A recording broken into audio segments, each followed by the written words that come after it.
Dobrý deň. Volám sa Matej Šaštínsky a som anesteziológ v nemocnici Ružinov. Už viac ako 10 rokov sa venujem periférnym nervovým blokádam, metóde, ktorá pomáha pacientom pri operáciách a zvládaní bolesti. Na našom pracovisku vykonávam vyše 3000 blokád ročne, čo nás radí medzi špičkové pracoviská na Slovensku. Ide o formu čiastočnej anestézie, znecitlivní sa len konkrétna časť tela, napríklad ruka, noha či brucho. To znamená, že pacient nemusí podstúpiť celkovú anestéziu. Výkon robíme iba v blokáde. Druhou možnosťou je kombinácia s celkovou anestéziou, pričom blokáda slúži na kvalitné tlmenie pooperačnej bolesti. Táto metóda je bezpečná, šetrná a urýchľuje zotavenia.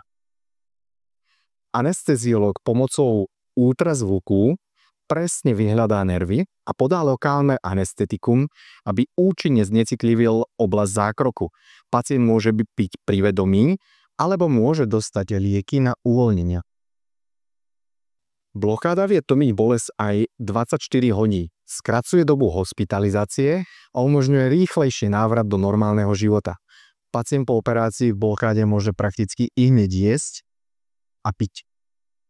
Každý zákrok má určité riziká, no pri dodržaní správnych postupov sú periférne nervové blokády považované za veľmi bezpečné. Viac informácií nájdete na stránke našej kliniky www.umb.sk, nemocnica Ružinov, alebo naskenovaním tohto QR kódu. Pohodlie a bezpečnosť pacientov sú pre nás prvorada. Sme radi, že vieme ponúknuť tú najkvalitnejšiu metódu tlmenia bolesti.